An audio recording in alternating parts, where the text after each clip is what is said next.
First, I want to thank the Rav so much for coming all the way from the valley, from his own Keilah, and spending this evening with us. I have a lot of Hakar Tov for the Rav, a lot of thanks for the time he gives us. I didn't go through the whole book, okay?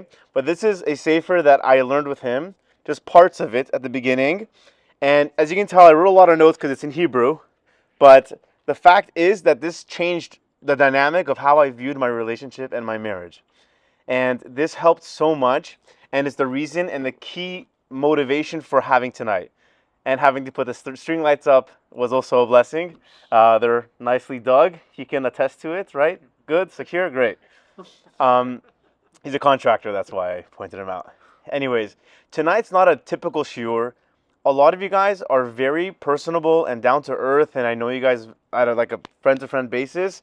And I want you guys to really just open up, because this is your marriage. This is your life. This is your kid's life. Your kid's going to look up to you, and you don't want them to ever look up at you screaming and yelling. That's the worst thing you can do.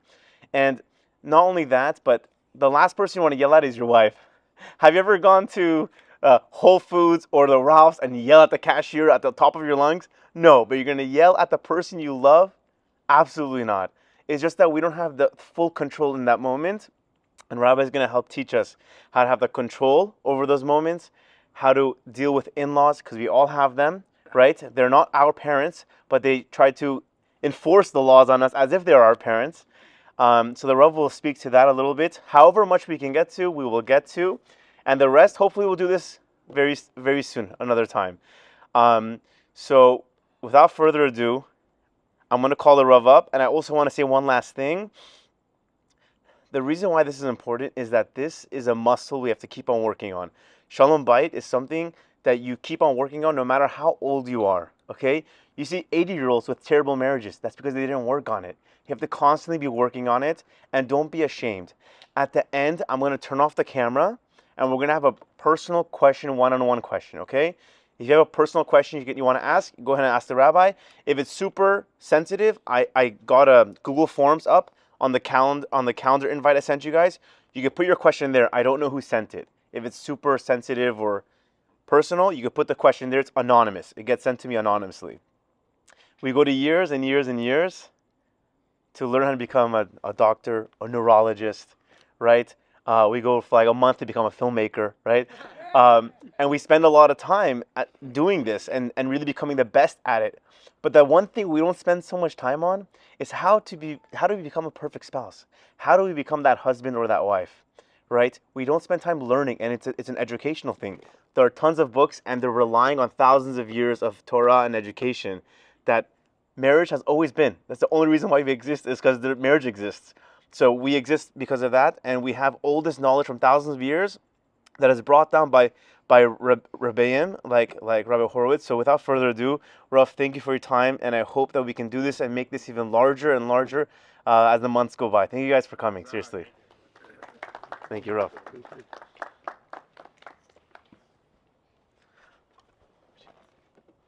Just sit here, I'll sit back.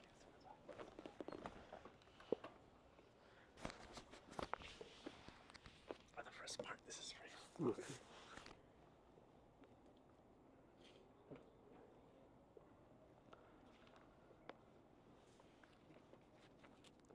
Chazal tell us that Peischim b'chvod achsanya. When you are about to speak somewhere, you should speak first about the place that you are speaking in. Well, I thought I came far. Wow. So the good thing about speaking in Menachem's house is he just gave the entire shiur in 2 minutes. I really have nothing left to say. Unbelievable. Unbelievable. Chazak u'baruch. This really was many years in the making, because we did learn together. We did learn Shalom Bayis together, and you took the messages to heart. And that's why you moved 30 minutes a walk away from the shul, so nobody can see what you and your wife do over here in the privacy of your own home, building the Bayit Ne'eman b'Yisrael. And it should always be a Bayit Ne'eman b'Yisrael. And it should be a house that is filled with chesed, a house that is filled with Torah, a house that is filled with simcha, with beautiful children that are holech b'darchei Hashem, that are going in the way of HaKadosh Baruch Hu. So thank you for inviting me. And thank you for the wonderful weather. This is so much better than the valley. Now I know why you live here. And Bezat Hashem. And I saw all the guys standing around in the bar over there in the back before. L'chaim, l'chaim, the Shalom Bayis. L'chaim, the Shalom Bayis. Rabotai, it's going to take much more than a l'chaim to save your Shalom Bayis. Trust me. Trust me. But I want to make a hakdam. I want to make an introduction over here, and that is, we're not here because you have bad marriages, and you need to learn how to save your marriage. You're here because you all have probably good marriages. Some of you have great marriages. Some of you could be doing a little better than you are. And we're trying to take a good marriage and make it great tonight. We're not here because we're all falling apart, and we're here because we don't want to go home and we can't stand seeing our wives and everything is crazy. We're here because we're married. We got married for a reason. We're going to learn about that tonight. We try our best to be good husbands, and tonight, Bezrat Hashem, we're going to learn how to be better husbands. A woman who is a world-class marriage therapist. She deals with some of the most difficult marriages and challenging husbands and wives that you could imagine. And she told me once the following. In all of her years of experience, she finds that the culprit in most marriages, the reason that most marriages are falling apart and are struggling and there's strife and there's screaming and there's yelling, is because of the women. It's nice to know, isn't it? It's not your fault. I knew it. It's not your fault. She told me they know how to nag very well, and they can put their pressure on you, and they're your best. They're the policeman, they're the fireman, they're the Rabbi, they're the mashkiach, they're the Rosh Hashiva, all wrapped up into one. And they put so much pressure on their husbands, they are ruining many of the marriages in Klal Yisrael. So we can go home now and tell our wives this. We record this one. Oh, it's being recorded, don't worry. But, you know, the Meraglim, they went into Eretz Yisrael, they saw how beautiful it was. The fruits are beautiful, the land is luscious, everything is amazing. But, then they destroyed all of Klal Yisrael for history, and that's why we have Tisha B'Av. I would like to say, but, I'm not a therapist. I don't have a fancy diploma on the wall that sits behind me when I meet with couples. But I've met with enough couples over the years to know that sadly, many of the problems in marriage are coming from the husband. Many of the issues between a husband and a wife, many of the women that will sit in front of me and they will wail tears, crying over the state of their marriage, is because the husband does not understand what it means to be a husband. And once you learn why you got married, and once you learn what marriage is all about, and once you learn what your time together with your wife was meant to be spent for, so a lot of the ridiculous things that we do in our marriages, the things that we say, the faces that only a husband can make to his wife. And Persians, you guys have the best faces.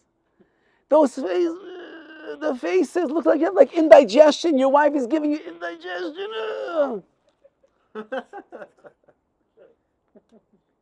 You'll stop doing that because you realize it's killing your wife. And it's hurting your marriage, and you don't understand why you walk in the house and you're so stressed. And you don't understand, why do my wife and I always scream and yell and fight it with each other? We're going away. You know, it's the worst, the worst, the worst. Some of you could plan probably a vacation much better than I could. You've got all the connections, Cancun, Cabo San Lucas, some intimate place in Hawaii over there in Maui where nobody knows where you are, and you have in your mind you're going to have the most amazing, amazing week away with your wife. How many of you have been on one of these dream vacations and you could not wait until it was over? How could that be? You spent $5,000. You planned for months on end. You found exactly the right house that overlooks the bay where the sun comes in the morning. You had dreams of all the things you're going to do while you're there. And you're there every day, stress after stress after stress. How could it be? And the answer is because we don't understand what marriage is all about. We don't understand what kind of a house we are supposed to build and what kind of a relationship we are supposed to forge together with our wives. It's hashgacha that we are having this year on tonight, which is just a day after Shabbos, where we read in the parsha that Bilam looks out, Bilam HaRasha, a wicked man, looks out at the Jewish people. He wants to curse them, but the only thing that comes out of his mouth are brachot. And one of the famous brachot that Bilam says about Klal Yisrael is, Ma toivu ohalecha Yaakov. How good are your tents, Yaakov, the Jewish people. He's not talking about the camping that the Jewish people like to do. He's talking about an ohel. The tent means the Jewish house. Matov, how good is a Jewish house? What is so good about a Jewish house? It's the midot, tovot, it's the good midos in that house. It's the ava, it's the love between a husband and a wife in that house. It's the kavod, it's the respect that we give to our spouses, to our wives in that house. It's the gentle way that we speak, the voice that we use. There's a voice that you use with your friends when you're hanging out and you're screaming and you're yelling and you're having a blast. But there's a voice that you use with your wife. Divrei chachamim benachas nishmoyim. The words of the wise are heard when they are spoken softly. We don't scream. We don't get angry. We don't raise our voice.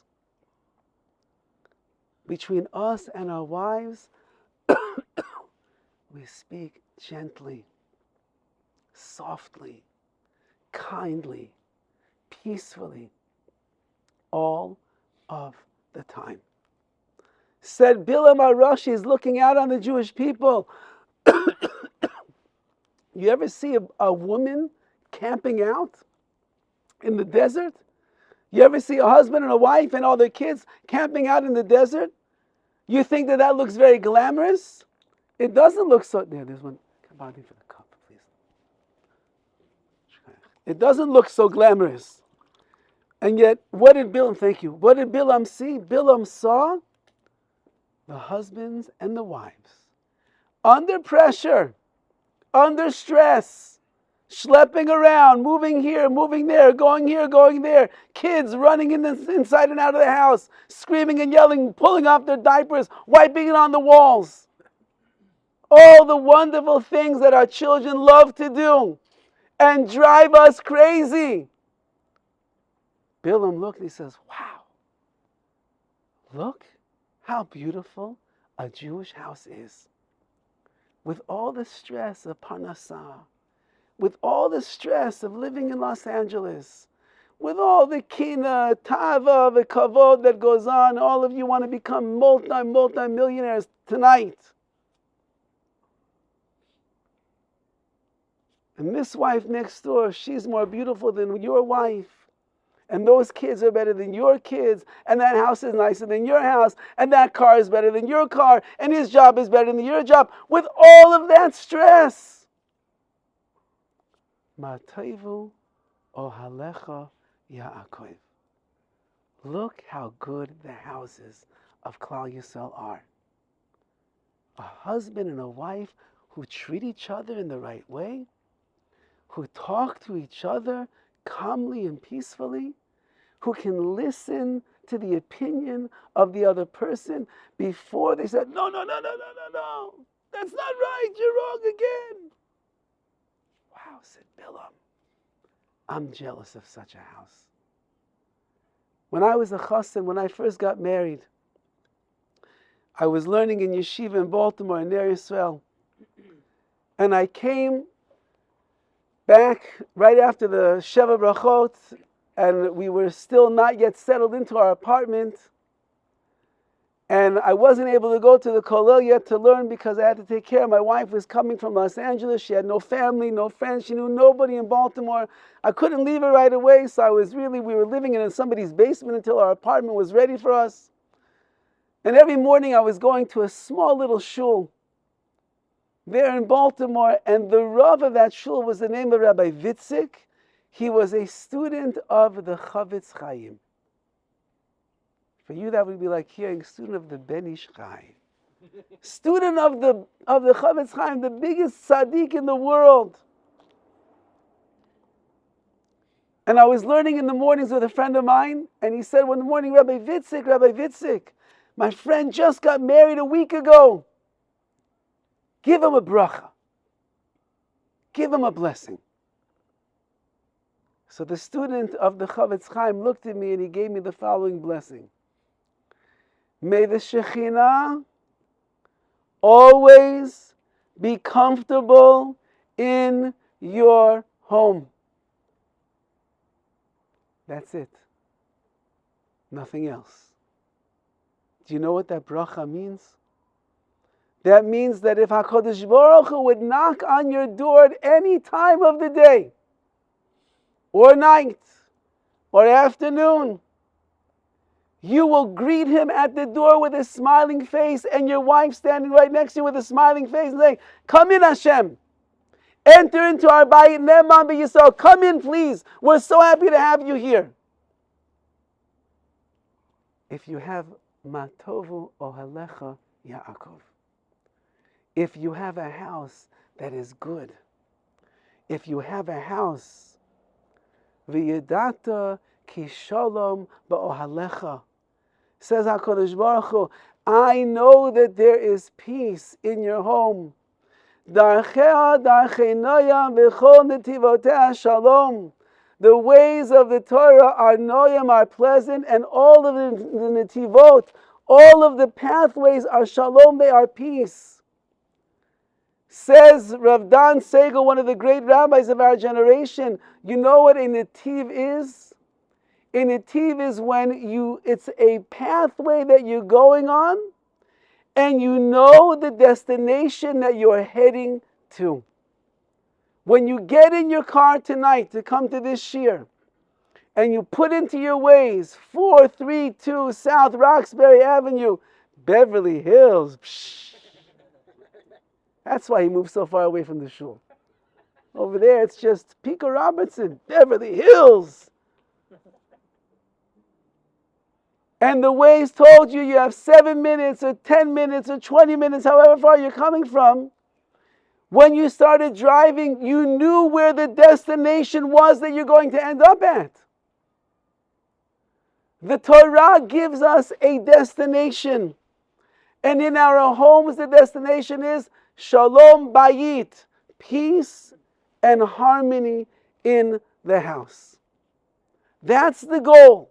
That's the destination. That's where we're heading. That's where we want to reach. Now you have to get on the path and know how to get there.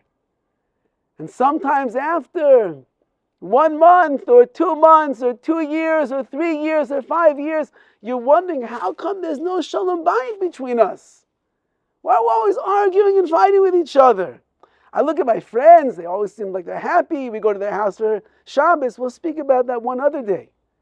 About going to homes of other young couples for Shabbat meals. She's such a good cook. She's so much nicer. She dresses so much better. I like the way she wears her makeup. Be very careful where you go for Shabbos. Don't go to somebody's house where you're going to be staring at his wife instead of yours. You know why? Because your wife sees every little stare that you make. You know that when you're at a chasana, at a wedding, and your wife is home with the kids, she knows when you're staring over at the Ezra Nashim over there. You know, she calls exactly. What are you doing right now? No, nothing. I'm by the wedding. No, I know you're looking. I know you look. I'm not doing anything. She knows everything. So you go to somebody's house, another young couple, and you're complimenting the woman of the house. Wow, Rivka. Do you call her by the first name? Of course, you're such good friends. Rivka. Wow, the chal is so good. Wow, Rivka. The gorm is the sabe. Wow. This tastes like my mother's. And your wife is thinking to herself, he's been telling me for 5 years, you don't know how to make gorm sabe. Whatever you call that stuff over there. Gondi, yeah. You've been telling your wife 5 years. Doesn't really taste like Mama June. I'm sorry. And here you're going to the neighbor and you're telling her, wow, mamash, like from Shiraz, ma. Boy, you're going to get it when you go home that day after that meal. And they're not going to tell you why. We're not that stupid.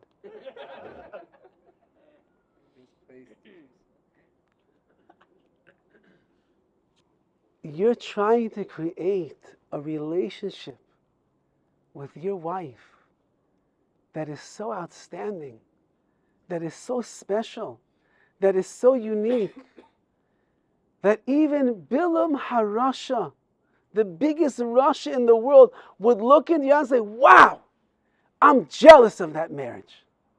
I'm jealous of that love. I'm jealous of the respect they give to each other. I'm jealous of the warmth of the Kedusha.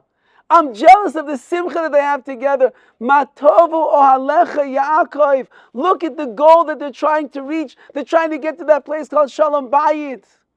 A house of midot tovot, a house of Kedusha, a house of bracha, of simcha, respect.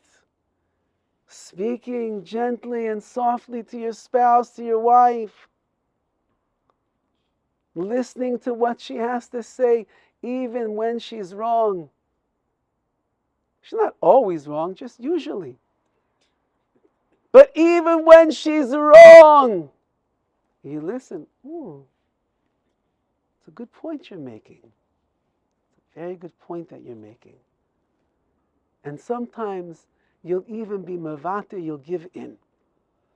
There's a beautiful story. The tzaddik of Yerushalayim was known, as he was known, was Rav Aryeh Levine. There's a whole book about him. There's thousands of stories about his Ahavat Yisrael, the way that he took care of Klal Yisrael. He loved everybody. He had a heart of gold beyond belief. He and his wife, they went through so many tzorot, so many tragedies you cannot imagine. Besides poverty and hunger, they lost, I think, maybe 3 children in their life, 3 tzaddikim, little children. They were always under the assault of the public and this and that. They went through a lot. Listen what they did when they got engaged. They were 2 very poor people. And after the engagement, they sat down with each other. And Rabbi Levine said to his kala, he said, you know, the minhag is that the chatan gives to the kala beautiful jewelry. He was lucky he wasn't Persian. He said, we have to give beautiful, a bracelet, maybe 1 bracelet. You have to give like a whole jewelry shop to make your wife happy by the engagement. And if you don't, the wedding might not happen. So he said, I know the custom is to give jewelry to the kala, maybe a bracelet, maybe earrings. He said, my dear kala, my family were very, very poor. We don't have money for jewelry.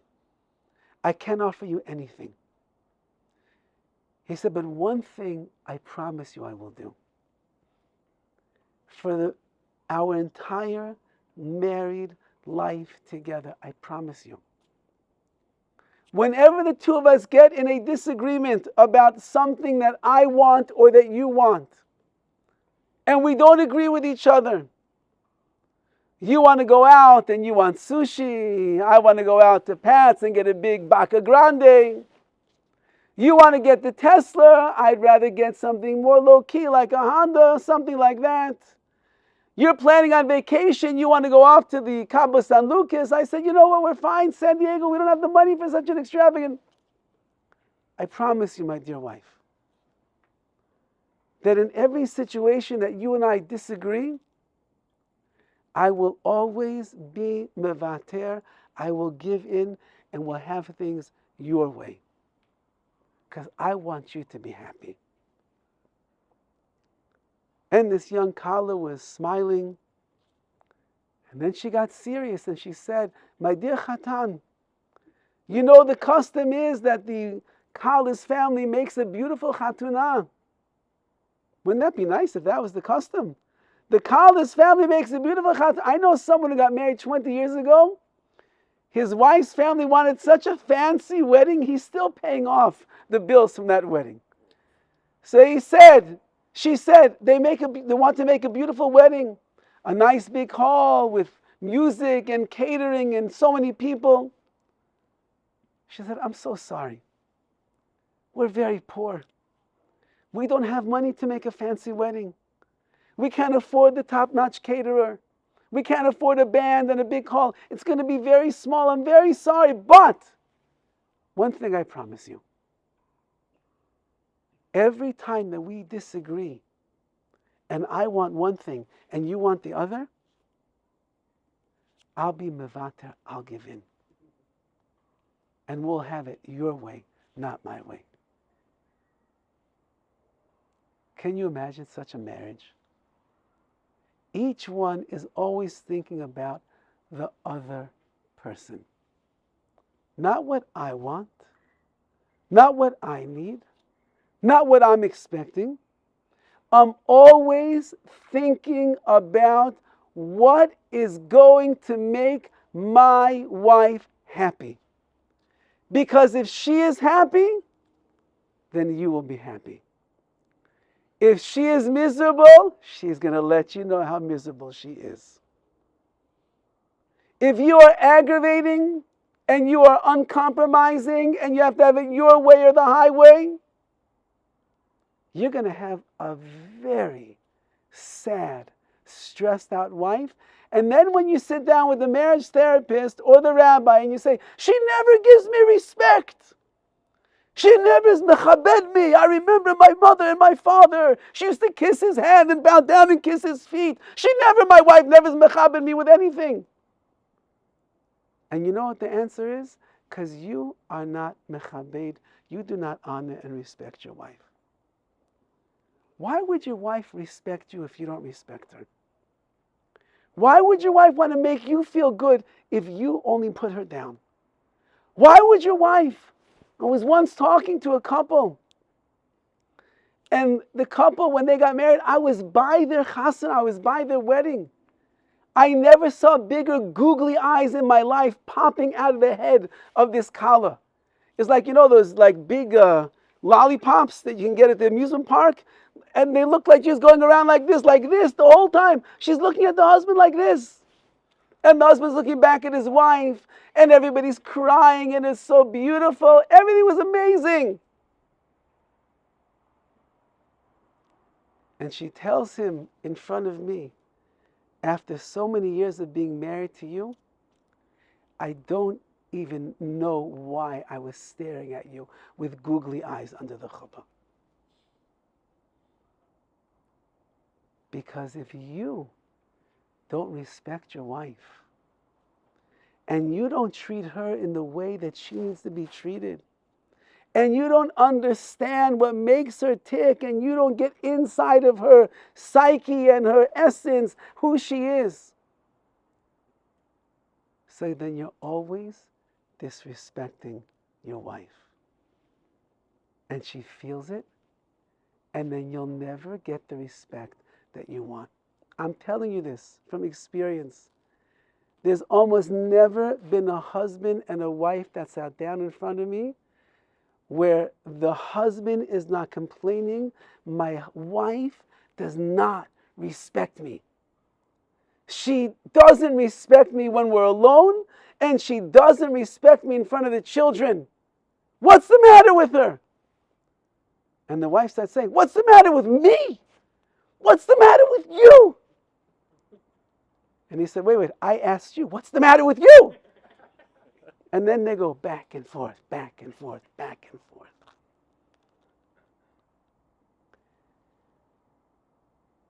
There's a word that we have to know in our houses.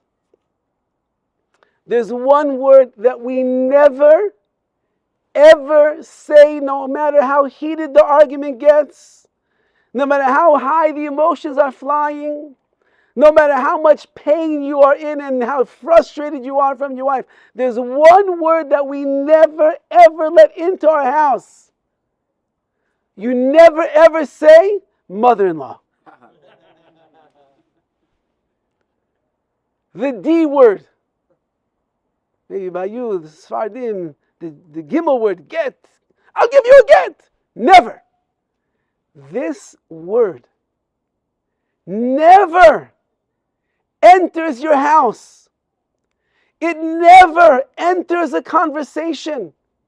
You never use it as a threat against your wife, ever.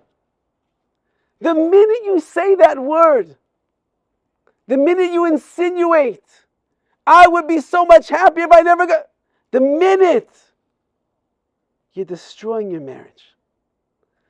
One of the greatest Misadre Gittin, which means a rabbi that was responsible for tens of thousands of gets across the world, was a man by the name of Nutter Greenblatt.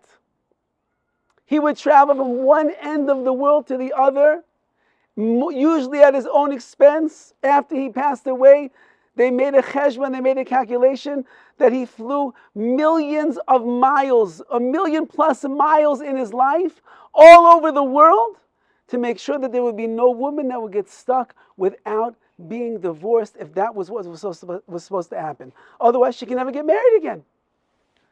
So he used to fly all around America, all around the world, Eretz Yisrael, England, Europe, wherever you could imagine. And he had certain families that he would stay with on a regular basis. He would come to that community, and they would take care of all the gittin they had to do. So he was staying by a certain place, I believe in Buffalo, New York, or Rochester, New York. And he was staying by the Rav and the Rebbitzin, and he was busy like writing a get, and he was busy dealing with all these things. And the Rebbitzin says, you know, Rabbi Greenblatt, I never saw what a get looks like before. Could you show me one? And he looks at this woman, he says, Chas v'shalom. And he says, come with me. And they walk out of the house. And he closes the door behind them and he says, you never say that word in your house. It is the most painful thing in the world. Never say that word inside of this house. But now that you asked, he said, and we're outside of your house, if you're curious, I'll show you what it looks like. But in the house, a get does not exist. You need to think about all the arguments you've had with your wife over the years.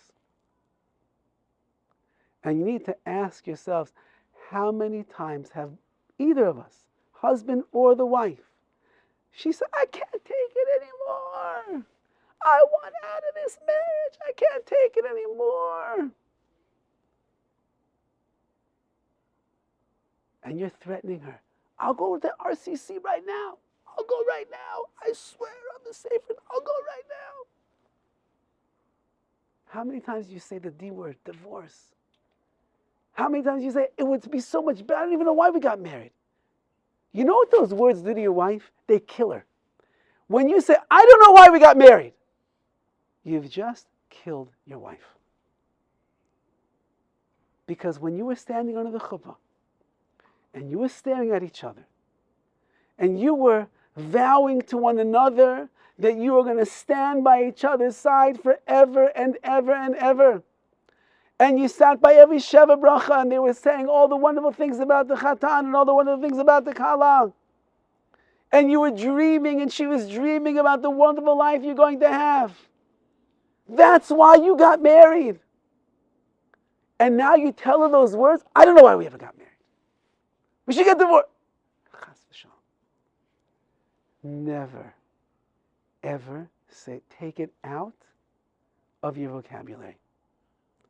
And if you ever said it before, you have to make sure you never say it again. And if it hurt your wife, you need to go home and apologize. My dear, wonderful, beautiful, perfect, amazing wife, who I love more now than I loved even when we were under the chuppah, when you were 35 pounds less. Some of you are saying, only 35 pounds less? But you didn't know that's what happens when women have children? Were you living in some like illusionary world? She's going to have 17 children and she's still going to be a size 0. No, it doesn't work like that. Every child adds on another dress size. And you should be happy with every inch. Because every inch is another child, another neshama, another bracha, a more siyata d'shemaya that HaKadosh Baruch Hu brought to your house. And you tell her in those most private moments, wow, you're even more beautiful than you were when I married you.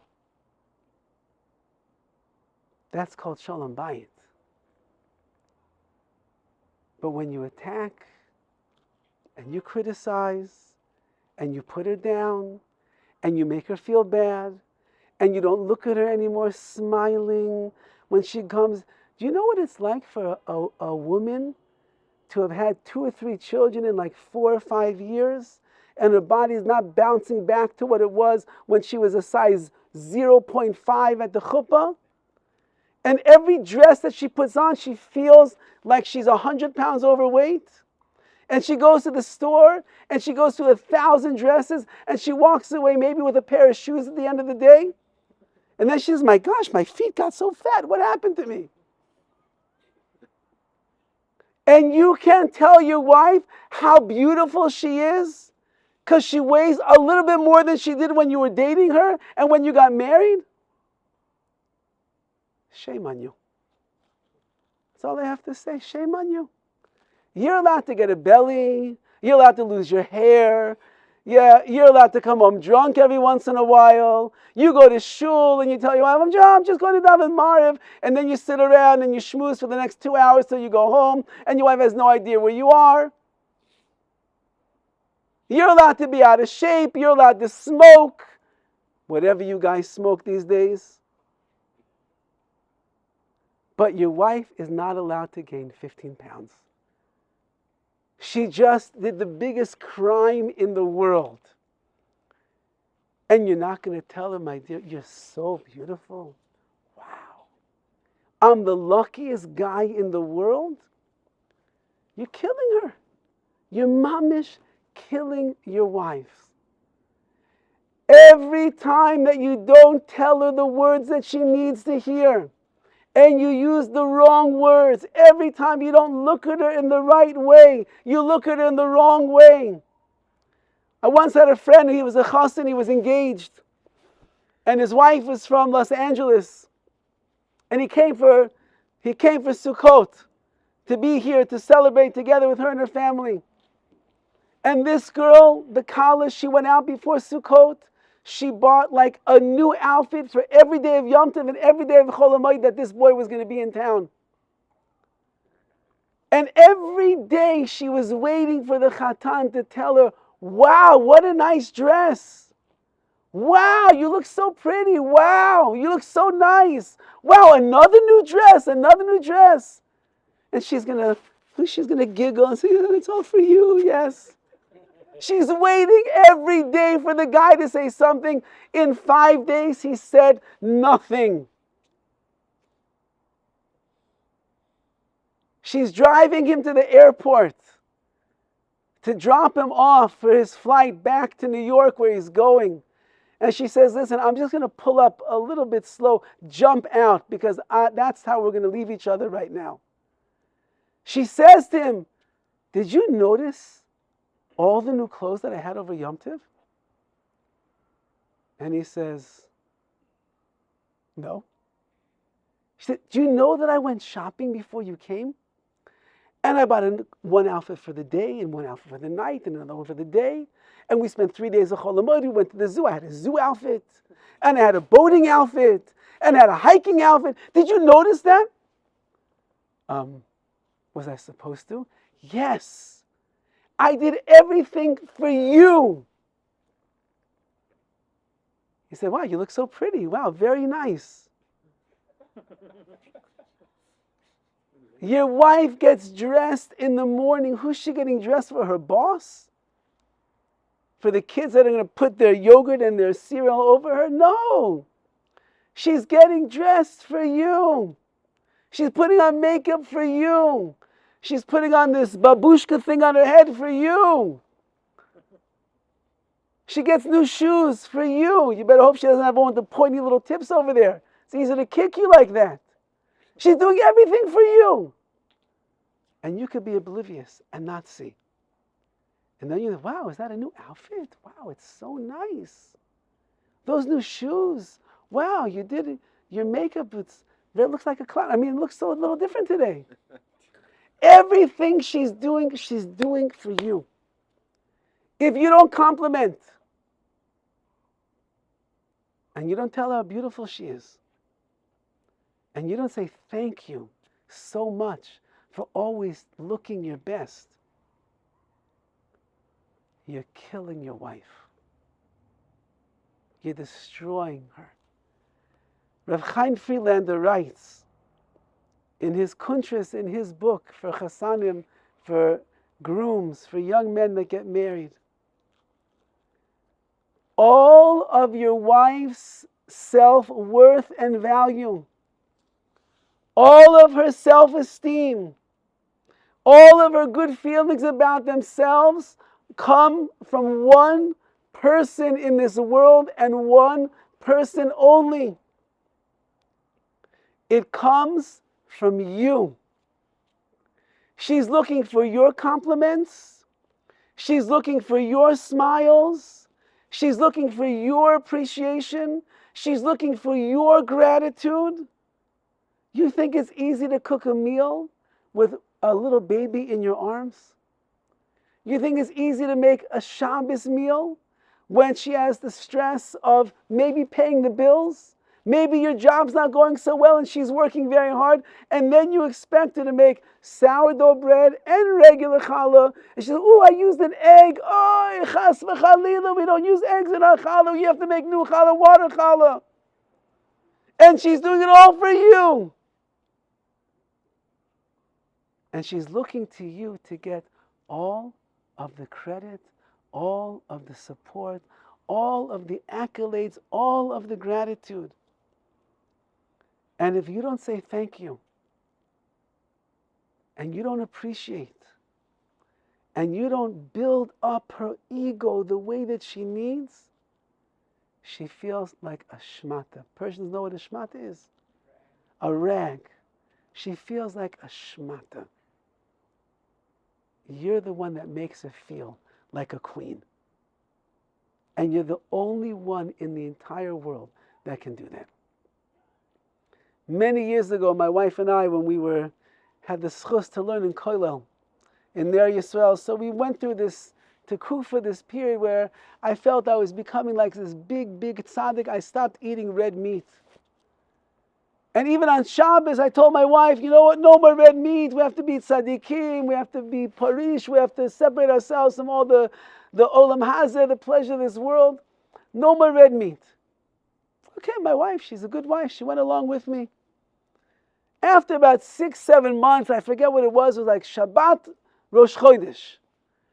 I said to my wife, I said, you know what, it's been like 6-7 months we had meat. It's Rosh Chodesh, it's Shabbat. in honor of Shabbos, in honor of Rosh Chodesh, let's get a roast for this Shabbos. She says, no problem, whatever you want. I'm doing everything for you anyway. I go to the store, I buy her favorite cut of meat.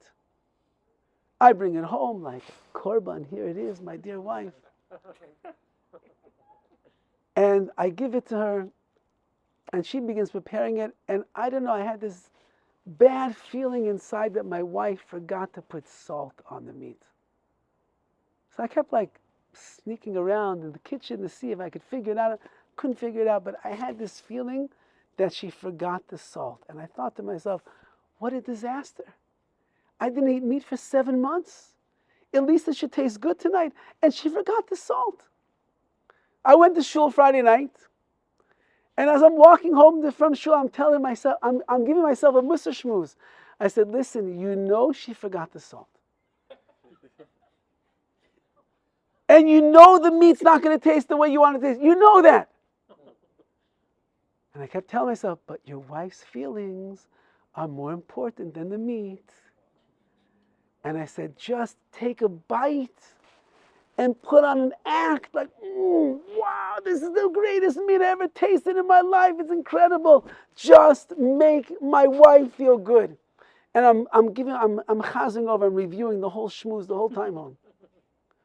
I come home, we sing Shalom Aleichem, Eishes Chayil, I make Kiddush, we make Hamoitzi, everything is going great. Chicken soup, you guys know what chicken soup is? Chicken soup. It's the only food that we eat with a spoon in the Ashkenazi house, yeah? You filter fish first, no? No. Salmon, we took it from the Sephardim, we took salmon. Fish, soup. And now comes my wife serving the main meal, and here comes the meat. And she's so proud. She was slaving away in the kitchen. She made it, it looks delicious. It smells so good. I could smell there's no salt.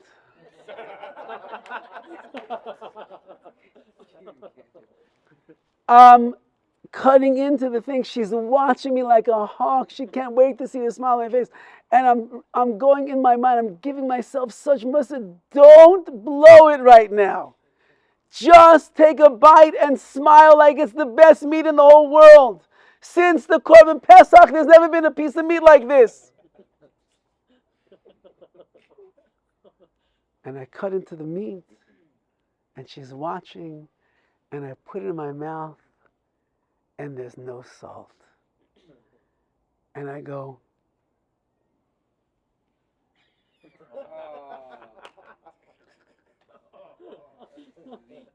and my wife starts crying at the Shabbos table. Rabotai, for salt on meat, you're going to make your wife cry? Because the gondi did not taste exactly the way that you want, because the tadik wasn't crispy exactly the way that Mama June and Baba June and everybody in your family used to make it all the way back from Tehran, from Har Sinai. Whatever your wife makes, it's the best. Nothing better. However she dresses, it's the best. Nothing better. However she looks, the most beautiful, nothing better. The Sefer HaChinuch writes, why did HaKadosh Baruch Hu give us a mitzvah of Shana Rishona? What's Shana Rishona? First year of marriage. Can't go out to the army. You don't go out to the community affairs. You don't go out of town. You stay home. Shana Acha Shlema, 1 full year to be together with your wife. Why? Says the Sefer HaChinuch, because Hashem wants that every husband becomes obsessed with his wife. Only the way she looks, only the way she smiles, only the way her perfume smells, only the shoes that she wears, only the way that she cooks, only her, that's it. She's the best in the whole wide world, in my world. Your wife is the best in your world, and yours is the best in your world, and my wife is the best in my world, and that's the way that it works. so that you don't notice anybody else besides your beloved wife. And then everything she does, and everything she says, and everything she cooks, and everywhere she goes, and every idea that she has, and all the aggravation and everything she does, it's perfect exactly the way that it is. Said Bilam Arasha Matoivu O Alecha Yaakov, how good are your tents, Jewish people. A house that is built like that, with so much love and respect and patience and understanding and acceptance. What could be better than that? Nothing in the world could be better than that. And that's what we're striving for in our marriages. We're striving for a house where your wife knows that you love her. I'm not going to ask you to raise your hands, but you can wave a hand in your head. How many of you here honestly believe that you've done such an amazing job since you got married until today, that your wife knows beyond the shadow of a doubt that you love her no matter what, no matter when, no matter where, no matter what she does? When you come home and she had a hard day and she's sitting on the couch and the mucus is running out of her nose and the mascara is coming down her face and she looks like a schmuck, and the food for dinner, there is no food for dinner, and she's having a meltdown, a breakdown, she's falling apart. How many of your wives know in that moment you love her no less than when she was in Cabo San Lucas on your honeymoon and she was making your head spin around like this? Does your wife know that? Does she know that no matter what she does, she's always going to find favor in your eyes? Or does she feel sometimes you get angry with her and you get upset and you raise your voice and you make the face and you use the body language and the veins are popping out over here and the smoke is coming out of the nose? And because you're Sephardi, you think that you're allowed to do that. But you're not. Maybe in the old country you could get away with that. But guess what, my friends? You're in America now. And in America, in 2024, it doesn't work like that anymore. First of all, your wives are probably not 20 years younger than you. They're probably all within a few years of your age. And they all probably went to some kind of schooling and they're educated. And they're with it and they're holding in the world. And they have Pilates and they have their cafes and they have their time out with their girlfriends. Girls' night out. You have boys' night out with your whatever you guys do. And the girls have their girls' night out and they do whatever they do. You can't behave like they behaved 1,000 years ago. But we could behave like they behaved 3,500 years ago. Ma'toivu Alecha Yaakov. We're trying to infuse in our homes goodness, sweetness, kindness, chesed. Do you know why you got married? You know why you got married? Not to live in debt for the rest of your life. Not because it's going to look good, the pictures on the mantle over there, and you can WhatsApp everybody. Yeah, here we are in Cabo. Yeah. No, that's not why you got married. The Torah says why you got married. Very simply. V'yoyim Hashem Elokim. Hashem said, Lo toiv heyois ha'adam levadoi. It is not good for a man to be by himself. Therefore, Eseloi Ezer Kenegdo, I will make an Ezer, a helper, Kenegdo, opposite him. Did any of us have a Havamina? Did any of us think that it is good for man to be by himself? We're talking about the beginning of time. And every single animal had a mate. The birds had husbands and wives. The weasels had husbands and wives. The tortoise had a husband and wife. The dogs have husbands and wives. Everybody has partners. Why would I think that it's good for man to be by himself and not have a wife and not have a partner? That HaKadosh Baruch Hu said, tell me, you know what, man, it's not good for you to be by yourself. I don't know that. Perhaps the Torah is telling us, each and every one of us created B'Tselem Elokim, the image of God. What does it mean to be B'Tselem Elokim? HaKadosh Baruch Hu is Hashem Echad, He's one. Hashem doesn't have a partner. HaKadosh Baruch Hu doesn't have a wife. Hashem has only Hashem. And if I'm Tselem Elokim, I have godliness that is inside of me. So maybe my godliness, my greatness, my being like Hashem will also express itself only when I'm by myself. Says HaKadosh Baruch Hu, it's not true. Your godliness, your greatness, your potential, your essence of who you are will only be able to express itself in this world when you have an Ezer Kenegdoi, you have a wife who's going to help bring out all of the greatness that's inside of you. You all have amazing, amazing midot. You all have amazing potential for savlanut, for patience. You all know how to have an ayin toiva, to see the good in somebody else and not resent them and look down on them. You all know how to be sweet and caring and loving and gentle. You all know how to do that. But without a wife, you'll never be given the opportunity that you need to bring out all the greatness that's inside of you. Not good to be by yourself. I'll make a woman. She's going to help you.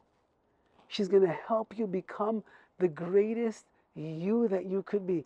Do you realize the more that your wife aggravates you, the more that she frustrates you, the more that she disappoints you, the more that she burns the food, the more that she doesn't make the house look exactly the way that you want the house to look, and you have to get used to something different. I had a friend that when he got married, his wife told him she's at Macy's, and they have an amazing sale on a bedroom set. Amazing, amazing sale. A bed, a mattress, and a headboard, and the armoire, whatever, the nightstand, everything, chest. They have an amazing sale over there. She says, can I buy it? Now, this is in the olden days before you could take a picture at the store and send it to your husband or your wife to show them what it looked like. He said, well, what does it look like? Oh, she's beautiful. It's stunning. It's wood, and it's wicker, and it's so beautiful. It's so nice, and it's half price. It's an amazing price. Can I get it? He says to his wife, do you like it? Oh, I love it. It's stunning. Do you think I like it? For sure. You're going to love it. There's nothing, I've never seen anything more beautiful than this. He tells his wife, so buy it. Go ahead. She buys it. She comes home. She's so excited. She says, it's coming in 3 days. In 3 days, it's coming. You're going to see it. It's mamish amazing. And he's like, wow, it's amazing. 50% off. That's incredible. She said, wow, what a deal. It's a steal. You can't imagine. It was worth so much. Only 50%. 3 days later, his wife's at work. She says, the movers just called the store. They're delivering it now. Can you be there? I can't leave work. He said, no problem. He runs home. Macy's truck pulls up, and they start unloading the beautiful furniture. And he peeks in the box, and he says, I think you came to the wrong house. They said, no, this is yours. They bring it in. It is the ugliest, most putrid, most horrible looking bedroom set he's ever seen in his entire life. And the man is having a panic attack in his apartment by himself because it looks so bad. He calls his Rebbe and he says, Rebbe, what do I do?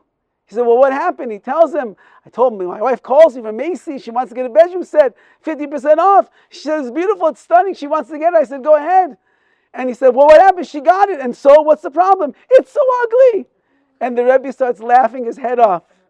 Enjoy your new bedroom set. There's nothing that you can do. Your wife wants it. In your eyes, it should become the most beautiful bedroom set you've ever seen before. By ourselves, we'll be selfish. We'll be irate. We'll have no patience. We won't see the good. We won't give respect to other people. We'll just be these people consumed with ourselves. Not good to be by yourself, says Hashem. Rather, Ezer Kenegdai. She's going to help bring out the best of who you are. So the next time, yes? I want to do question and answer as soon as after your... Okay. Okay. So the next time that you are ready to get upset with your wife for something that she did to you, tell yourself, well, wait a second. This is exactly why HaKadosh Baruch Hu got us married. He got us married in order that I will be able to become a greater person from this moment right now. I'm going to become more patient, more loving, more understanding, more giving. I'm going to speak softer. I'm not going to get angry. I'm going to be selfless and not selfish. And when a person does that, you have a house. Like Bilam HaRasha said, Ma toivu o alecha Yaakov, how good are your tents is your house. Like the student of the Horowitz said, you know what the biggest bracha of Shalom Bayis is? That the Shechina should always be comfortable in your home. When you get to a point in your marriage where you feel comfortable, anybody could walk in at any time. Even your in-laws could walk in at any time, but they walk in any time that they want to. They could walk in at any time and always find you and your wife talking nicely to each other. You know that you achieved Shalom Bayis.